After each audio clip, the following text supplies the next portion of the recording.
5ই আগস্টের পরে বাংলাদেশে ইসলামের পক্ষে যে একটা ক্ষেত্র তৈরি হয়েছে, বিগত 53 বছরে এত সুন্দর পরিবেশ আর দেখা যায় নাই।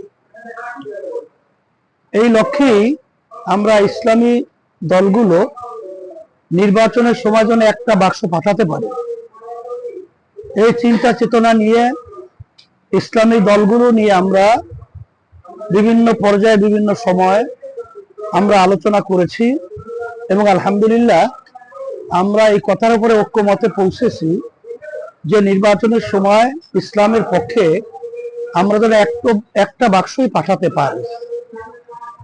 এখানে জোট বলতে শব্দটা আমরা ওইভাবে ব্যবহার করি না, আমরা বলি নির্বাচনী সমঝোতা, অর্থাৎ নির্বাচনের সময় যেন আমরা ইসলামের পক্ষে একটা বাক্স পাঠাতে পারি, এই লক্ষ্যে কাজটা চলছে আলহামদুলিল্লাহ।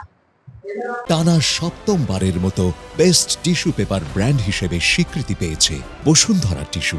এরপরে আর কি, গত 28শে জুন ঢাকায় যে মহাসমাবেশ করেছি, সেখানে আমাদের পরিষ্কার বক্তব্য জাতির সামনে পরিষ্কারভাবে আমরা দিয়েছি। সেখানে যুবকদের ব্যাপারে আমরা আহ্বান করেছি।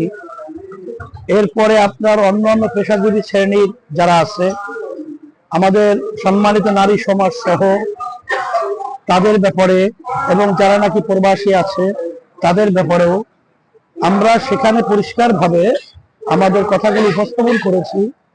আমরা যদি দেশ পরিচালনার ক্ষমতায় বা দেশ পরিচালনার দায়িত্বে আল্লাহ কবুল করে, তাহলে ইতিহাস এটা বাস্তবতা যে সর্বশ্রেণীর পেশার মানুষ সবাই দুনিয়াতে শান্তি পাবে, আখিরাতেও মুক্তি পাবে। এটাই হলো বাস্তবতা, এবং সবার ন্যায্য অধিকার স্বাধীনভাবে তারা বাস্তবায়ন করতে পারবে।